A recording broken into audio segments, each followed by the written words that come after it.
కూడి వచ్చిన సహోదరులందరికీ షలోమ్ అండి.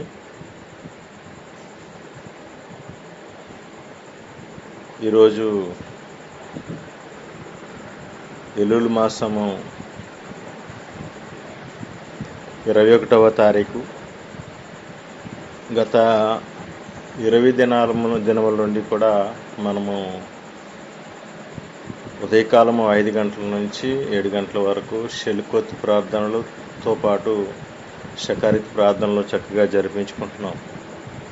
అదేవిధముగా సాయంకాలము ప్రతిదినము మరి యొక్క ఎల్లులు మాసంలో తెషువా ప్రార్థనలో కూడుకుని రాత్రికాలమందు కూడా మనము ద్వారా మనం హెచ్చరింపబడటానికి పరమ తండ్రి మనకు కృప చూపించారు. ఎందుచేతనంటే మనం మొదట్లో తెలుసుకున్న విషయాలను బట్టి ఎల్లులు మాసంలో 5 కార్యాలు చేయాలి అనే విషయాన్ని మనం గ్రహించగలిగాం.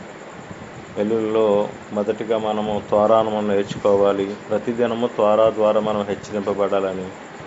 రెండవది తెఫీలా ప్రార్థన ద్వారా నడిపించబడాలని. మూడవది తెషువా మరి మారు మనసుతో మనం ముందుకు కొనసాగాలని. నాలుగవది మరి దాతృత్వం, సదేకాను చేస్తూ ముందుకు వెళ్ళాలని. అదేవిధంగా ఐదవది ఏంటండి, ఎవరైనా చెప్తారా?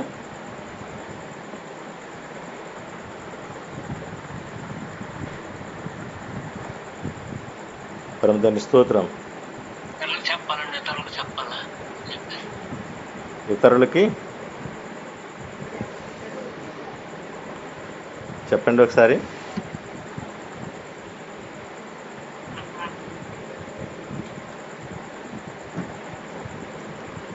పరమదండి స్తోత్రం. హల్లెలూయా. కాబట్టి నిజానికి గతంలో మరి యొక్క ఎల్లుల్ మాసంలో నేను అన్నడు అనుభవించిన విధముగా ఈసారి ఎల్లుల్ మాసంలో మరి అనేకమైన విషయాలు తెలుసుకోవటమే కాదు కానీ త్వరా ద్వారా హెచ్చరింపబడటము. రెండవది మరి ప్రతిదినం కూడా సదేకాను కలిగి ఉండాలనే ఆలోచన, భయంతోనూ భక్తితోనూ మారు మనసుతోనూ మరి తండ్రికి ఇష్టముగా ఉంచబడడానికి. అదేవిధంగా మనం ఏమైతే తెలుసుకున్నామో వాటిని ఇతరులకు తెలియచెప్పేవారుగా మనము మరి ఈ యొక్క దినాలలో ప్రతినిత్యము కూడా నిజానికి నాతో నేను ఈ రోజున ఒక బ్రదర్ని కలిస్తే చెప్తున్నాడు అన్నమాట. ఏమిటి అని అడిగితే, కళ్ళు మూసుకుని పడుకున్నా కానీ నిద్రలో కూడా ప్రార్థన సంబంధించిన కళలే వస్తున్నాయని చెప్తున్నారు అన్నమాట. నిజం, చాలామందికి ఈ ఎక్స్పీరియన్స్ ఉన్నదన్నమాట. నిజంగా పరమ తండ్రి గారు అట్టి విధమైన కృపను మనకు ఇచ్చారన్నమాట. ఈ నెల అంతా కూడా చాలా గొప్ప నెల మాట అండి. మరి నిన్నటి రాత్రికాలం మందు సాగర్ గారు ఎంతో చక్కటి విషయాన్ని తెలియజేశారు నాకు. చాలా సంతోషమైన విషయాలు మనకు తెలియజేశారు. సో మనం తెలుసుకోవడమే కాదు కానీ తెలుసుకున్న విషయాలని ఆచరణలో ఎప్పుడైతే పెట్టగలుగుతామో అది మన జీవితాలకు ఎంతో ఉపయోగపడుతుంది. రాత్రికాలం మందు మాట్లాడుతూ సహోదరులు చెప్పిన మాటలు మీరు మర్చిపోయారు లేదు. మరి నేను మొదట్లో మీకు గుర్తు చేశాను ఈ విషయాలు. ఎందుకు మరి ఈ 40 దినాలు మనం తండ్రికి దగ్గరగా ఉండాలి అనే విషయాన్ని తెలియజేసినప్పుడు మరి ఎందుకంటే మోషే గారు కూడా ఈ 40 దినాలు కూడా ఆయనకు దగ్గరగా ఉండి ఆయన పక్కనే ఉండి మరి తోరా గురించి ఆయన నేర్చుకున్నట్టుగా మనం చూస్తాం. ఎందుకు మనము తోరా గురించి 40 దినాలు నేర్చుకోవాలి అంటే ఆయన అక్కడ మొదటిసారిగా తోరాను అష్యం గారి దగ్గర ఉండి తోరాను నేర్చుకున్నారన్నమాట అండి.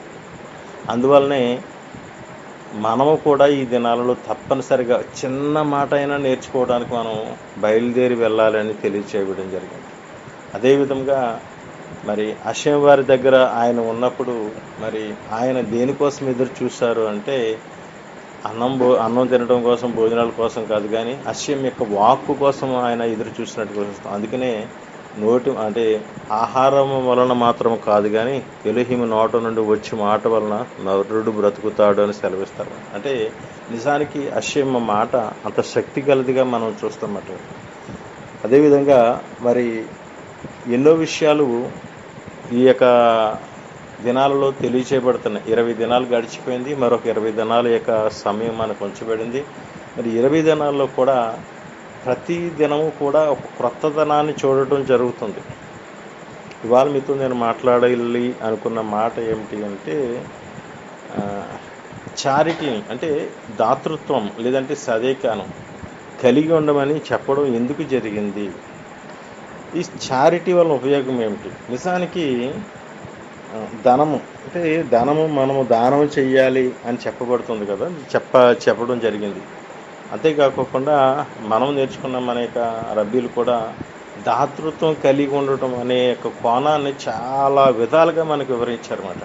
భోజనం చేసేటప్పుడు మన భోజనం బల్లే దాతృత్వంగా మార్చబడాలని, మనం తినేటప్పుడు, మనం లేచినప్పుడు, మనం నడిచినప్పుడు, ప్రతి విషయంలోనూ కూడా మనం ఏ విధంగా ఉంచబడాలనే దాని గురించి మాట్లాడుకుంటూ వచ్చారన్నమాట. నిజానికి మరి యెషూవా మెస్సీహ్ వారు ఒక స్టేట్మెంట్ ఇచ్చారన్నమాట. ఏమిటి స్టేట్మెంట్ అంటే మత్తయి సువార్త 6:21 ఒక మాట ఉంటుంది, మనందరికీ తెలిసిన మాట. ఏమిటా మాట అంటే ఆయన మరి కొండ మీదకి ఎక్కి మాట్లాడడం ప్రారంభించినప్పుడు త్వరలోని అనేకమైన విషయాలను మరలా గుర్తు చేస్తూ వస్తుంటారన్నమాట. అలా గుర్తు చేస్తూ వచ్చినప్పుడు ఆయన చెప్పిన మాట ఏమిటి అంటే, ఎవరైనా చదువుతారా?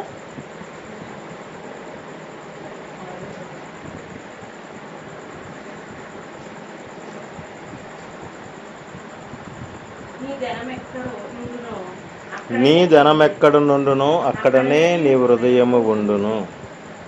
చాలండి, ఒక్క మాట. నీ ధనం ఎక్కడ నుండునో అక్కడనే నీ హృదయం ఉండును. ఏమిటి ఇది? యెషూవా మెస్సీహ్ వారు చెప్తున్న మాట యొక్క ఉద్దేశం ఏమిటిది? ఆయన ఒక స్టేట్మెంట్ ఇస్తున్నాడా, లేదంటే ఆయన ఒక సత్యాన్ని తెలియజేస్తున్నారా, లేదంటే ఒక లోబి గురించి మాట్లాడుతున్నారా, లేకపోతే ఒక మంచోడు గురించి మాట్లాడుతున్నాడా, లేకపోతే లోకంలో ఉన్న వ్యక్తి గురించి మాట్లాడుతున్నారా? ఏ విధంగా దాన్ని మనం తీసుకోవాలి? ఎందుకంటే నీ ధనం ఎక్కడుండునో అక్కడనే నీ హృదయము ఉండును అని రాయబడింది. సో ఈ మాట చాలా స్ట్రాంగ్ కౌంటర్ మాట అండి, మనకి స్ట్రాంగ్ కౌంటర్ మాట. నీ ధనం ఎక్కడ ఉండునో నీ హృదయం అక్కడ ఉండును. పైన మాట్లాడతారన్నమాట. భూమి మీద మీ కొరకు ధనమును కూర్చుకొనవద్దు, ఇక్కడ చిమ్మటి తుప్పును తినివేను, దొంగలు కన్నం వేసి దొంగిలెదురు, పరలోకం మీ కొరకు ధనముకు కూర్చుకొనడి, అచ్చటి చిమ్మిటైనను తుప్పైనను దాన్ని తినివేదు, దొంగలు కన్నమ్మ వేసి దొంగిలరు. ఇవన్నీ మాట్లాడుకుంటూ వచ్చారన్నమాట. అంటే ఆయన ఒక విషయాన్ని తెలియచేయాలనుకున్నారు, తెలియజేస్తూ ఒక సత్యాన్ని చెప్పారన్నమాట. ఏమిటి అంటే నీ ధనం ఎక్కడ ఉండునో అక్కడనే నీ హృదయము ఉండును. సో ధనానికి నీ ఆత్మకి ఒక లింక్ ఉన్నదని మాట్లాడారండి ఆయన. అందుకనే మీరు ఎప్పుడైతే ధనమును లేదంటే మీకు కలిగిన దానిని ఎవరికైతే మీరు ఇస్తారో, కలిగిన దాన్ని మీరు ఇస్తున్నప్పుడు మీరు ఏమిటి ఇస్తున్నారు అని అంటే ధనాన్ని కాదండి మీరు ఇచ్చేది, హృదయాన్ని ఇస్తున్నారని చెప్పవచ్చు అన్నమాట. ఈ యొక్క మాటల గురించి మనము నిర్గమాకాండంలో 25:8 వెళ్తే కొంత లోతుగా ఈ విషయాన్ని గురించి మనం పరిశీలన చేయొచ్చు అన్నమాట. నిర్గమాకాండము 25:8 అక్కడ ఒక మాట ఉంచబడింది. ఏమిటి అంటే, నేను వారిలో నివసించినట్లు వారు నాకు పరిశుద్ధ స్థలమును నిర్మించవలెను, నేను నీకు కనబరచు విధముగా నిర్మింపవలెను. వారు తుమ్మకర్రతో అవన్నీ చెప్పుకుంటూ వచ్చి ఏం చెప్తాడంటే, కొంచెం కిందకి వెళ్ళినారకుండా ఆయన ఒక మాట చెప్తారన్నమాట. వాళ్ళు ఏమని అక్కడ ఏం చెప్పడిందంటే, ఈ మందిరానికి కావలసినవన్నీ కూడా మరి ఎక్కడి నుంచి తీసుకోమంటారంటే 2వ వచనం చదవండి. నాకు ప్రతిష్ఠార్పణము తీసుకుని రండి అని ఇశ్రాయేలీయులతో చెప్పము. మనఃపూర్వకముగా మనఃపూర్వకముగా అర్పించు ప్రతి మనుష్యుని యొద్దను దానిని తీసుకొనవలెను. వారి యొద్ద తీసుకోవలసిన అర్పణలు ఏవనగా బంగారము, వెండి, ఇత్తడి, నీలధూమ్ర రక్తవర్ణములు, సన్నపు నార, మేక వెంట్రుకలు, పొట్టేళ్ళ తోళ్ళు. అక్కడ ఏం రాయబడిందంటే సముద్ర వత్సల తోళ్ళు అని రాశారు, కానీ అది కాదు. కానీ అక్కడ ఏం రాయబడిందంటే టకాష్ యొక్క తోలు అని రాయబడింది. టకాష్ యొక్క తోలు ఈ జాతికి చెందిన ఈ యొక్క ఇటువంటిది ఇప్పుడు లేదు. ఒకప్పుడు ఉండేది కానీ ఇప్పుడు లేదు. కానీ దాన్ని ఒక విధంగా చెప్పాలంటే ఖడ్గమృగము అని చెప్పబడింది అన్నమాట. ఖడ్గమృగం అంటే ఇప్పుడు ఉన్నది కూడా కాదు. అది ఆ యొక్క టకాష్ యొక్క తోలు, తర్వాత అకాసియా కలప, నూనెలు, అదే అకాసియా అంటే తుమ్మకర్ర. అకాసియా అంటే తుమ్మకర్ర అన్నమాట. అది అకాసియాలో మన దగ్గర ఉన్న తుమ్మకర్ర కాదు, కానీ అది తెల్లగా తెల్లగా ఉంటుంది అన్నమాట అండి. చాలా బాగుంటుంది కలర్. నూనెలు, సుగంధ ద్రవ్యాలు, అదేవిధంగా దుగంధ సంభారములు, లేత పచ్చలు అని చెప్పాడు కదా, విలువైన రాళ్ళు. ఇవి ఎందుకోసం అంటే ప్రధాన యాజకుడు తన కవచం ధరించుకున్నప్పుడు 12 గోత్రాల వారికి ఉంచబడి 12 యొక్క రాళ్ళు దాని మీద ఉంచబడతాయి అన్నమాట.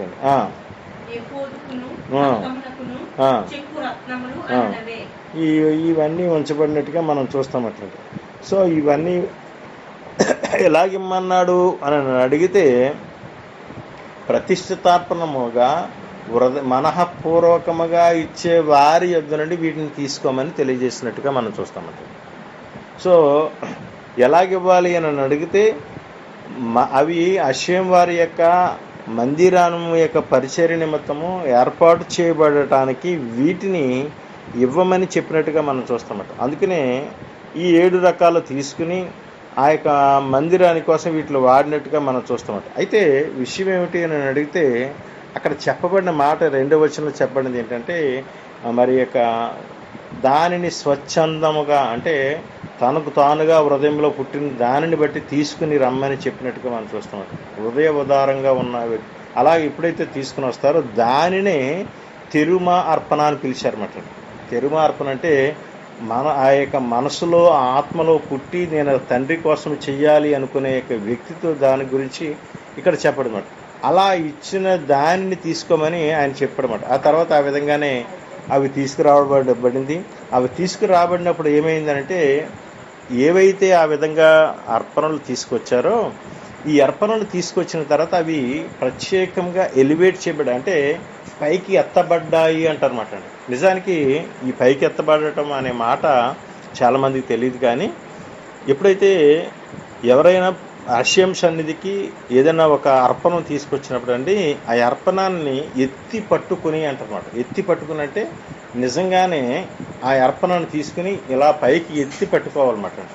పైకి 2 చేతులతో ఎత్తి పట్టుకొని దాన్ని ఏం చేస్తారంటే అశ్వం వారు ఇంకో ఫలానా ఆయన నీ కుమారుడైన అతను ఈ యొక్క అశ్వం నీ సన్నిధికి ఈ అర్పణను తీసుకువచ్చి ఉన్నారు, మేము ఎత్తి పట్టుకుని ఉన్నాము అని చెప్పి తెలియజేస్తారు. అదేవిధంగా వారి అర్పణలు అన్నీ కూడా ఏమని అంటే ఎలివేట్ చేయబడ్డ, అంటే ఎత్తి పట్టుకోవడం జరిగింది. వాటిని చాలా స్పష్టంగా అశ్వం వారు చూశారు అని చెప్పబడింది అన్నమాట. దీని గురించి అంటే నిజానికి ఇశ్రాయేలు ప్రజలు వారు మొదటిసారిగా పరమతండ్రి యొక్క ఆ యొక్క పరిచర్య నిమిత్తము ఇచ్చిన ఈ అర్పణల గురించి అవి ఏ విధంగా ఉన్నాయి అనే దాని గురించి భవాబత్ర అంటే తాల్ముద్ గ్రంథంలో భవాబత్ర 10a కొన్ని విషయాలు చెప్పబడ్డాయన్నమాట. ఏమిటి అంటే ఎవరైతే ఈ అర్పణం ఇస్తారో ఈ అర్పణం ఎటువంటిది అని దాని గురించి మాట్లాడుతూ ఒక స్టోరీ చెప్పారన్నమాట. ఏమిటి అంటే 10 విషయాలు 10 strong things were created in the world. 10 యొక్క విషయాలు, బలమైన విషయాలు ఈ ప్రపంచంలో సృజించబడ్డాయి. ఏమిటంటే మొదటిది ఏమన్నాడంటే పర్వతాలు అని అనమాట. Mountains are strong. మౌంటైన్స్ అంటే కొండలు ఏమలా ఉంటాయంటే బలంగా ఉంటాయి. But iron cuts through them. అంటే ఇనుము ఏం చేస్తుందంటే ఆ కొండలు కట్ చేయగలుగుతుంది అనమాట. ఐరన్ కూడా బలమైనదే, కానీ ఆ ఇనుముని అగ్ని ఏం చేస్తుందంటే కరిగించగలుగుతుంది అంటాడు. అయితే అగ్ని కూడా చాలా బలమైనదే, కానీ ఆ అగ్నిని నీరు ఆర్పివేయగలదటండి. అంటే నీరు కూడా బలమైనది అంటాను. అయితే ఆ నీరుని మేఘములు భరిస్తున్నాయి అని చెప్తున్నమాట.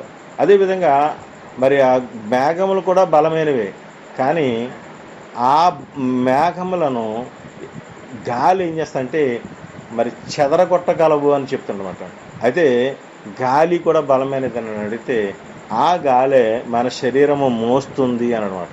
సో మన శరీరం కూడా చాలా బలమైనది అని అన్నప్పుడు, బట్ ఆ మన శరీరం ఎంత బలమైందే కానీ మనలో ఉన్న భయం మనల్ని ఏం చేస్తుందంటే మనల్ని పాడు చేస్తుంది అంటారనమాట. అందుకనే భయం చాలా బలమైందంటే ఆ భయం అని అంటానండి వైన్ ద్రాక్షరసం పోగొడుతుందటండి. అయితే వైన్ చాలా బలమైనది అని చెప్పినప్పుడు, కానీ అదేం చేస్తుందంటే ఆ వైన్ చాలా బలమైనదే, కానీ ఆ వైన్ తాగిన తర్వాత నిద్ర వచ్చి దాన్ని పాడు చేస్తుంది అన్నమాట. సో బట్ స్లీప్ అసాజెస్, ఎప్పుడైతే మరి నిద్ర వస్తుందో అంటే, అయితే ఇంకోటి ఏం చెప్పాడంటే and stranger then all these is death, అంటే ఎప్పుడైతే మరి నిద్ర వచ్చిందో మరణంలోకి వెళ్ళిపోతాం. అన్నిటికన్నా మరి ఏది బలమైనది అంటే మరి మరణము బలమైనది, కానీ వీటన్నిటికన్నా చివరికి వచ్చింది ఏంటంటే మరణము బలమైనది కానీ, but charity saves from the death.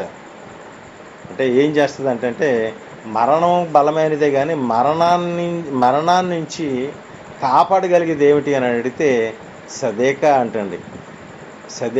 సదేక ఏం చేస్తుందంటే మరణాన్ని నుంచి కాపాడుతుంది అని బాబా బత్రా 10A వాళ్ళ గ్రంథాల్లో రాసుకున్నారు. ఎందుకు రాసుకున్నారంటే సామెతల గ్రంథం 10వ అధ్యాయం 2వ వచనంలో చూస్తే మనకు తెలుగులో మాట ఉన్నదన్నమాట. ఏంటంటే భక్తిహీనుల ధనము వారికి లాభకరము కాదు, నీతి మరణం నుండి రక్షించును అని రాయబడి అనమాట.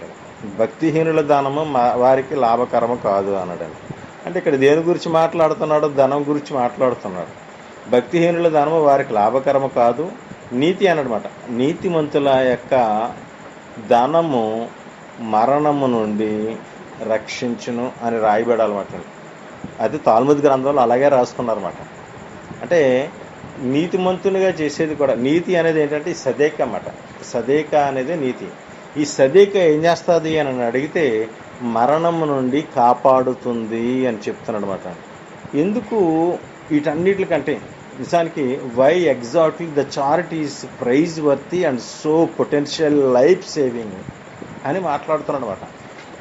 తాల్ముద్ గ్రంథంలో మాట్లాడిన మాట ఏమిటంటే ఎందుకు మరి వీటన్నిటికంట వీటన్నిటికంట అంటే మరి మనం చూసిన వాటన్నిటికన్నా మరి చాలా విలువైనది, అది విలువ కలిగింది. ప్లస్ ఇంకోటి ఏంటంటే మనిషిని కాపాడుతుంది అని అడిగితే నిజానికి తాల్ముద్ గ్రంథంలో రాసుకున్న మాట ఏమిటంటే యెషూవా మెస్సీ వారు మాట్లాడిన మాటే రాసుకున్నారన్నమాట.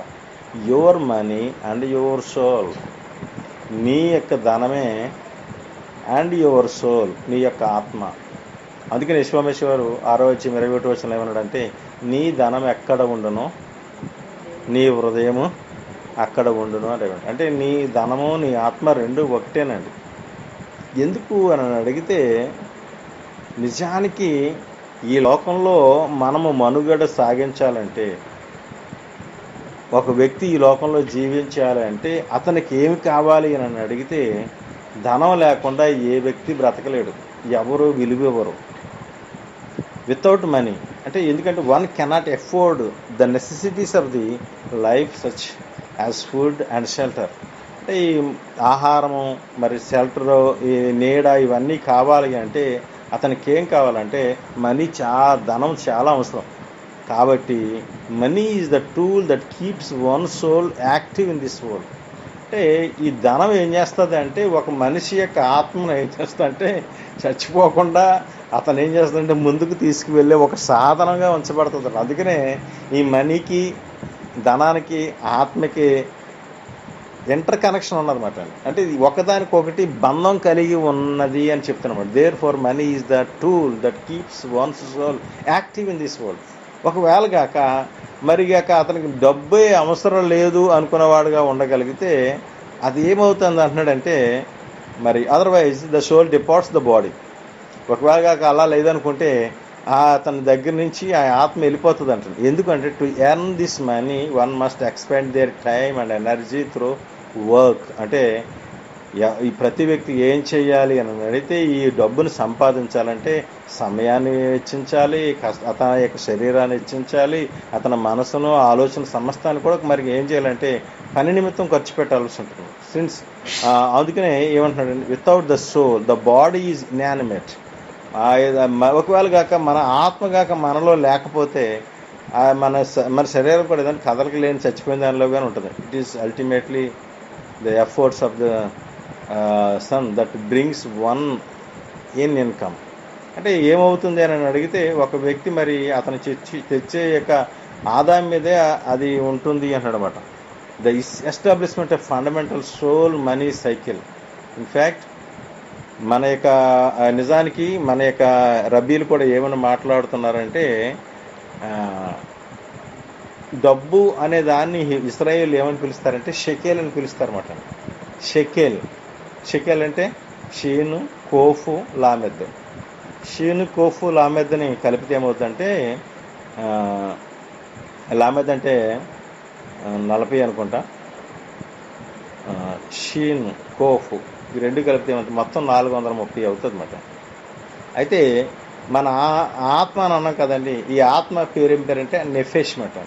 ఈ నెఫేష్ని కూడా మన గెమెట్రియా వాల్యూ సంఖ్యా విలువను చూసినప్పుడు అది 430 వచ్చిందన్నమాట.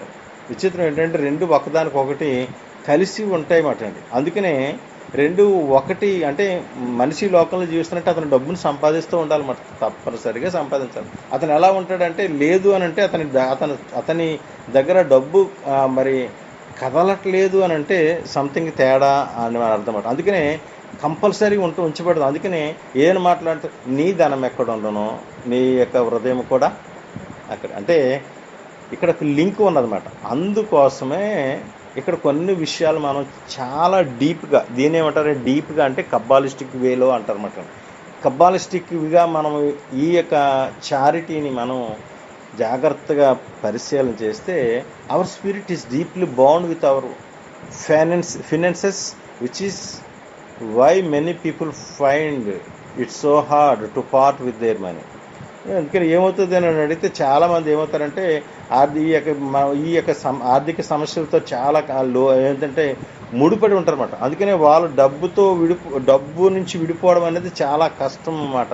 ఎందుకంటే వాళ్ళ యొక్క జీవితము డబ్బు రెండు కలిసే ఉంటాయన్నమాట. మీరు ఎవరితో మాట్లాడండి, అయ్యా మీరు ఏమైనా చెప్పండి, ఇప్పుడు నేను గాక బయటకు వచ్చిన నా పరిస్థితులన్నీ చిన్నభిన్నం అయిపోతాయండి, నేను రాలేనండి ప్రస్తుతానికి నన్ను వదిలేను. ఎందుకంటే ఆత్మ ఏం చేస్తుంది అంటే అతనికి ఉన్న పరిస్థితులు బట్టి అలాగ బంధించేస్తుంది అన్నమాట.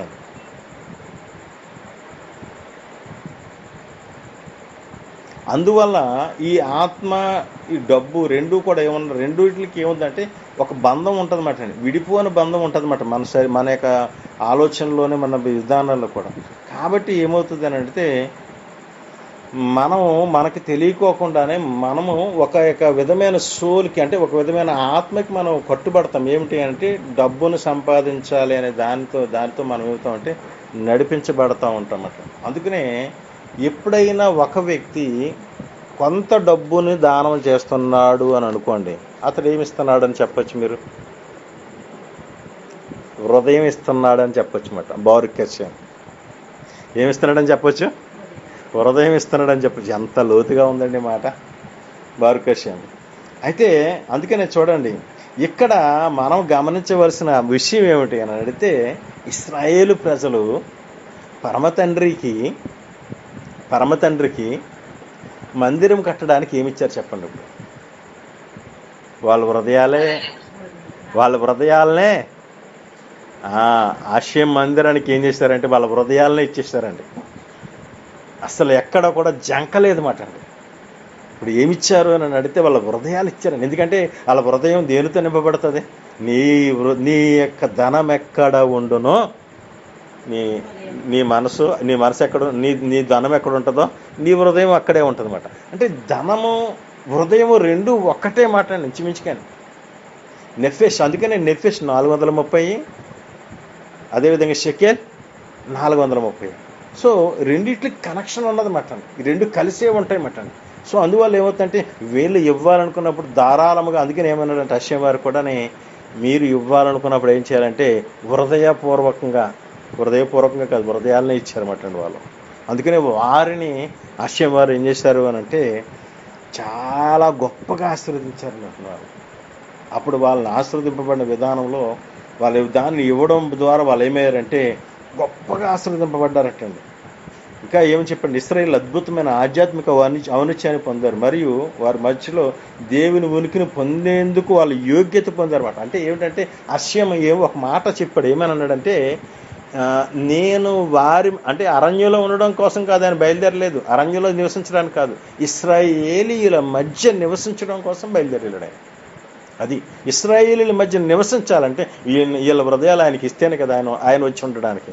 అందుకని ఆయన ఏం అడిగాడని అడిగితే వాళ్ళ హృదయాలను అడిగాడు. ఎలాగ అడిగాడంటే వారి ధనం ఎక్కడ ఉంటుందో వాళ్ళ హృదయం ఎక్కడ ఉంటుంది, ధనాన్ని అడిగాడు. ఆ ధనం వాళ్ళ హృదయం రెండు కలిసి ఉంటాయి. అందుకని వాళ్ళు ఏం చేస్తారంటే ఇచ్చారు. కాబట్టి వాళ్ళ హృదయాల్లో నివసించడానికి ఇష్టపడి ఇదొక ఎత్తు మాట. అందుకని వాళ్ళ హృదయాల మధ్యన ఆయన ఆ యొక్క అరణ్యంలో కాలం నడిచినంతకాలం హృదయాల మధ్యన ఆయన నుండి ఏం చేస్తారంటే కొనియాడబడ్డారు అని చెప్తారన్నమాట అండి. అందుకనే చాలా విచిత్రమైనది మాట అండి. ఈ యొక్క సదేకా అనే యొక్క సబ్జెక్టు చాలా లోతైన సబ్జెక్ట్ మాట. ఎందుకు నన్ను అడిగితే రబ్బాయిస్ ఏమని చెప్తారు అని అడిగితే ఈ రోజుల్లో మనము కూడా అంతేనండి. ఆ రోజుల్లో వాళ్ళు ఏం చేస్తారంటే హృదయాలు ఇచ్చారు. ఈ రోజుల్లో మనము కూడా ఏం చేస్తామని అడిగితే మనం ఈ రోజుల్లో వాళ్ళకంటే చాలా బిజీ అయిపోయామండి. వాళ్ళంటే ఏదో పని పట్టలేనిలాగా ఆ యొక్క బానిసత్వ బతుకు నుంచి బయటకు వస్తే చాలు అనుకుని బయలుదేరి వచ్చారేమో కానీ మనం ఇంకా చాలా బానిసలు, చాలా రకాల బానిసత్వ బతుకులు మనం బతుకుతున్నమాట. మనం ఆ బానిసల నుంచి మనం బయటకు రావాలంటే ఎంత కష్టం అన్నది మనకే తెలియదు. కానీ ఎప్పుడైతే మనము కూడా ఏమేయాలంటే మన హృదయాల్ని ఆయనకి ఇవ్వడానికి మనం ఇష్టపడాలన్నమాట. అందుకనే మన హృదయాన్ని ఆయనకి ఇవ్వాలి అని అంటే ఇక్కడ మనం చేయవలసింది ఏంటంటే నీ ధనమును ఆయనకి ఇవ్వటం వల్ల నీ హృదయాన్ని ఆయనకి ఇస్తున్నట్టుగా అవుతుంది అన్నమాట. నీ ధనమును ఆయనకి ఇవ్వటం వల్ల నీ హృదయాన్ని ఆయనకి ఇచ్చినట్టుగా అవుతుంది.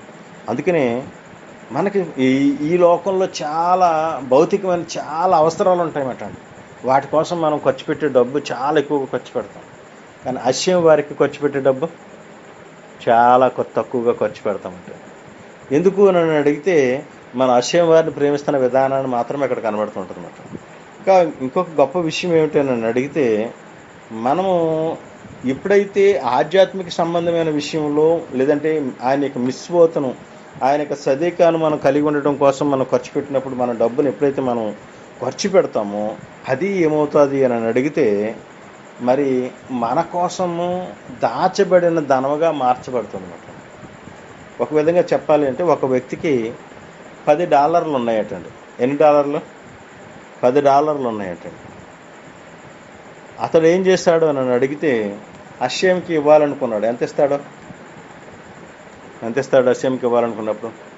$10 అంటేని $1 ఇచ్చాడు అన్నమాట. అప్పుడు అతని దగ్గర మిగిలింది ఎంత ఉంటుంది? ఎంత ఉంటాయి? $10 ఉంటాయి. ఎన్ని ఉంటాయి? 9 ఉంటాయి అని చెప్తున్నారు అన్నమాట. పరమ తండ్రి స్తోత్రం, హల్లెలూయా. అయితే అబ్బాలా మాత్రం అలా చెప్పట్లేదండోయ్. వాళ్ళకి లెక్కలు రావనుకుంటా అబ్బాలా వాళ్ళకి. ఎందుకు అంటే అక్కడ ఏం చేస్తున్నాడు అని అడిగితే ఒక సుప్రసిద్ధ యూదు సామెత ఎలాగో అడుగుతుంది. ఒక వ్యక్తికి $10 ఉంటే వారు $1 విరాళంగా ఇస్తే వారికి ఎంత మిగిలి ఉంది అని అడిగినప్పుడు చాలామంది వ్యక్తులు $9 మిగిలి ఉన్నాయని చాలా స్పీడ్గా సమాధానం ఇచ్చారు. కానీ నిజమైన సమాధానం ఏమిటి అని అడిగితే 9 కాదు, $1 అతనికి మిగిలింది. ఎందుకంటే ఆ వ్యక్తి తనతో పాటుగా ఉంచుకున్న $9 ఈ లోకంలో తనతో పాటు ఉంచుకున్న $9 ఆ క్షణాన్నే ఆ రోజులోనే అప్పుడే ఏదో విధంగా ఖర్చు అయిపోయి ఉంటాయి. కానీ అతడు $1 మాత్రమే పరలోకపు తండ్రి దగ్గర తను దాచుకొని ఉన్నాడు. అంటే అతని దగ్గర ఉన్న ఆస్తి ఎంత అని అడిగితే $1 మాత్రమే ఉంది. అందుకనే యెషువా మెస్సి, ఇది నేను తాల్ముద్ గ్రంథాల నుంచి మాట్లాడుతున్న మాటలు. అయితే ఇదే మాటలు మరి యెషువా మెస్సి వారు కూడా మాట్లాడారు. ఏమనంటే, భూమి మీద, అదే 6వ అధ్యాయము 19వ వచనం, భూమి మీద మీ కొరకు ధనమును కూర్చుకొనవద్దు, ఇక్కడ చిమ్మెటయు తుప్పును తినివేయును, దొంగలు కన్నమ వేసి దొంగిలెదరు. పరలోకమందు మీ కొరకు ధనము కూర్చుకొనడి, అచ్చట చిమ్మిటి అయినను తుప్పు అయినను దానిని తినివేయదు, దొంగలు కన్నమ వేసి దొంగిలరు. ఇప్పుడు ఇతని దగ్గర దాచుకున్న డబ్బు, ఇతను ఇచ్చిన దాతృత్వంగా ఇచ్చిన డబ్బే పరలోకమందు ఇతనికి ఏమేమి ఉంటుంది అని మాట్లాడుతున్నారు యెషువా మెస్సి వారు కూడా. ఇదే అతను దాచుకున్న డబ్బు అంటున్నారన్నమాట. ఇదే అతని దగ్గర ఉన్న డబ్బు, ఇదే అతని దగ్గర ఎంతైతే అతను ఇస్తున్నాడో అదే అతని దగ్గర ఉంచబడుతుంది. ఎంతైతే అతను దాచుకుంటున్నాడో ఆ దాచుకున్న డబ్బు ఏమైపోతుంది, అది మాయమైపోతుంది. కాబట్టి అంటే ఏమిటి అని అడిగితే, నిజానికి ఈ యొక్క డబ్బు మనం ఎలా దాచుకోవడం అనే దాని గురించి కూడా తాల్ముద్ గ్రంథాల్లో కూడా, జుడాయిజంలో కూడా చెప్పబడేది ఏమిటంటే, ఎప్పుడైతే నువ్వు దాతృత్వంగా నువ్వు ధార్మిక సంబంధమైన మరి ఆధ్యాత్మిక సంబంధమైన దానికి ఇవ్వటం నేర్చుకుంటావో అది నిజంగా నీ డబ్బై అది నీకు నిలవగా ఉంచబడుతుంది అని మాట్లాడుతున్నారు అన్నమాట. ఇంకా కొంచెం లోతుగా ఎవరు మాట్లాడుతున్నారు, ఎందుకు మ్యూట్లో ఉండండి అమ్మా.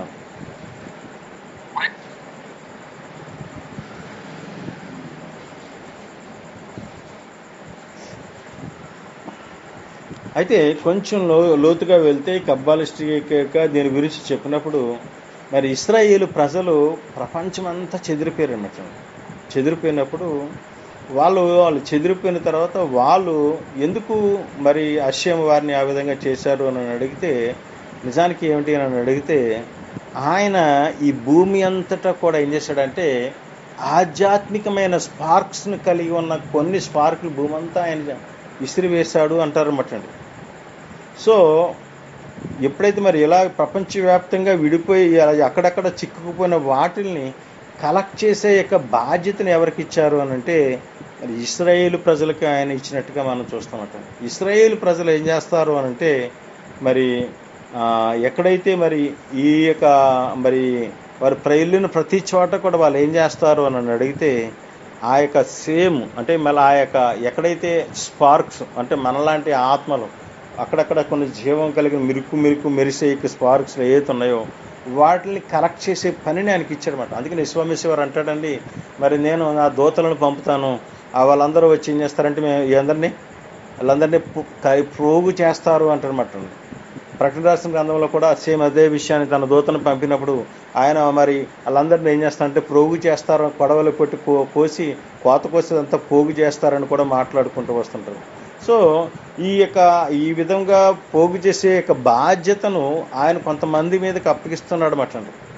ఎవరైతే మరి వారు ఈ పోగు చేసే కార్యక్రమంలో ఉంచబడి మరి వారి యొక్క హృదయాలను అప్పగించడానికి ఇష్టపడతారో, మరి ఆ హృదయం అప్పగించబడినది కూడా దేనికోసమంటే మరి కొన్ని నలిగిపోయిన ఆత్మలను కాపాడడం కోసమే. God has originally created a perfect world, so perfect in fact it has shattered into tiny spiritual fragments scattered all over the material world.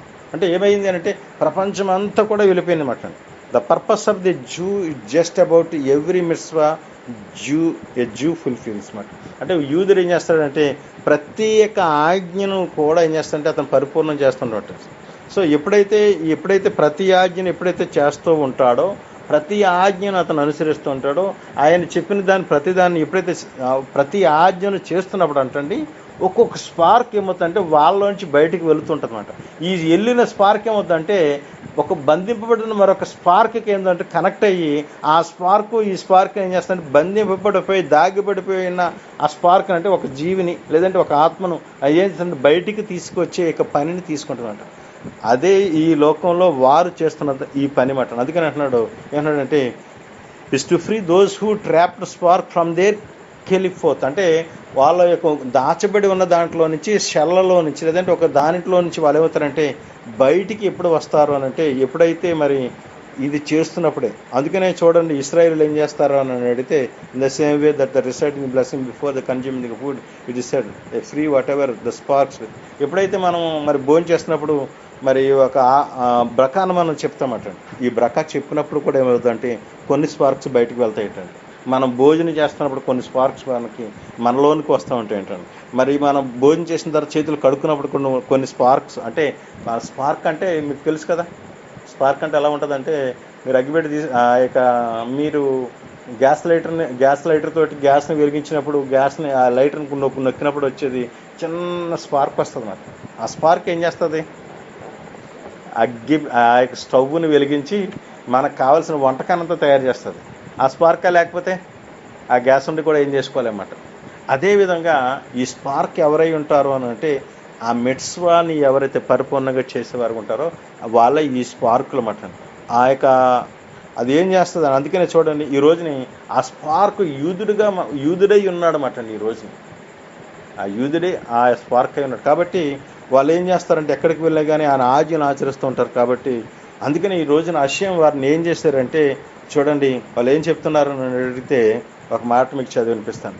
Perhaps this is the deeper reason why Jews have been so prosperous historically wherever they may have been. వాళ్ళు ఎక్కడున్నా కానీ వాళ్ళు అభివృద్ధి చెందుతున్నారు అంటే కారణం ఏమిటని అడిగితే వాళ్ళు చేసేది ఏంటంటే ఆజ్ఞ ద్వారా అనేక స్పార్క్లను బయటికి పంపించి ఆ ఆజ్ఞలు అషయం గారు ఇచ్చిన 613 ఆజ్ఞలు ఆచరిస్తూ అనేకులకి ఏం చేస్తారంటే కొన్ని స్పార్కులు ఇచ్చి మళ్ళీ వారిని ఆ యొక్క ఎక్కడైతే ఉండిపోయారో వాళ్ళని తీసుకువస్తూ ఉన్నారన్నమాట. అందుకనే మరి యొక్క రాజైన సొలొమోన్ గారు ఒక మాట అన్నారన్నమాట. ఏమిటి అని అడిగితే ఇందాక మీతో చెప్పారన్నమాట.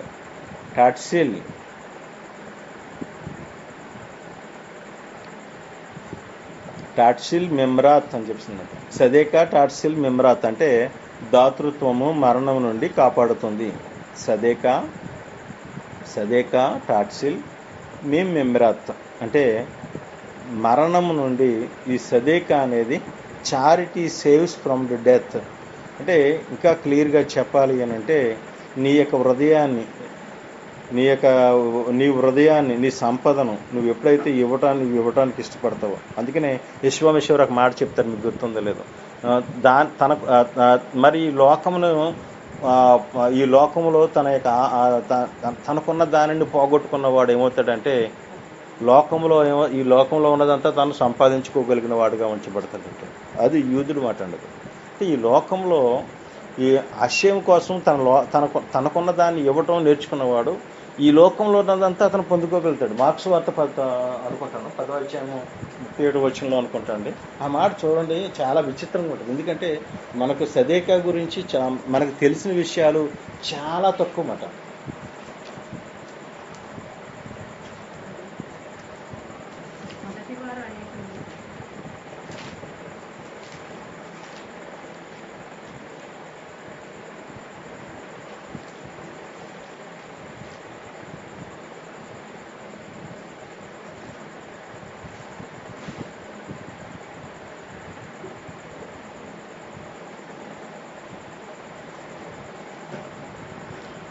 అంతటా ఆయన తన శిష్యులను జనసమూహమును ఎదుగు పిలిచి నన్ను వెంబడింపుకోరుడు తాను ఉపేక్షించుకుని తన సెలవెత్తుకుని దాన్ని వెంబడింపు తన ప్రాణం రక్షించుకున్న వారు దాన్ని పోగొట్టుకును.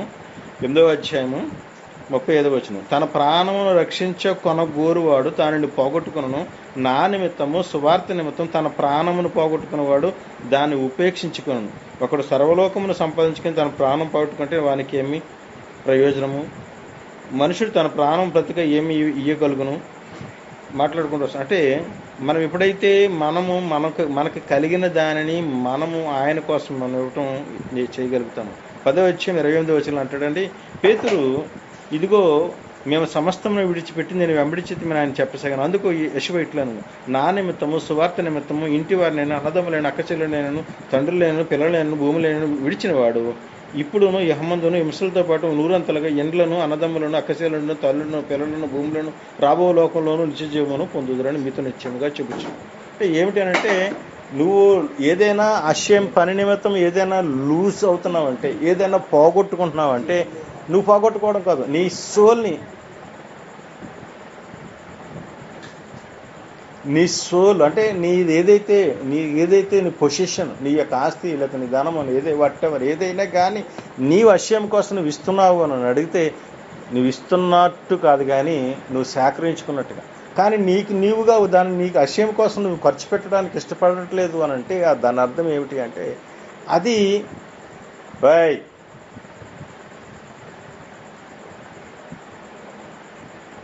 అది ఏమిటి అని అడిగితే అశ్యం కోసం నువ్వు ఇస్తున్నావు, పోగొట్టుకోవడం కూడా నువ్వు ఇష్టపడుతున్నావు అంటే అది పోగొట్టుకోవడం కాదు, కానీ అది నువ్వు దాచుకోవడమే. పరలోకంలో నువ్వు దాన్ని దాచుకున్నట్టుగానే అని తెలియజేస్తున్నాడు. అందుకని ఏమంటున్నాడంటే దాతృత్వం మన నుండి కాపాడుతుంది అని రాశాడు. ఒక వివరణ ఇలా ఉంటుంది: మన సంపద మన ఆత్మలతో ముడిపడి ఉంది కాబట్టి సానుకూలమైన లక్ష్యం వైపు మన సంపదను పోగొట్టుకోవడం అనేది సానుకూలమైన ప్రయోజనం కోసం మన ఆత్మను పోగొట్టుకున్నట్లే.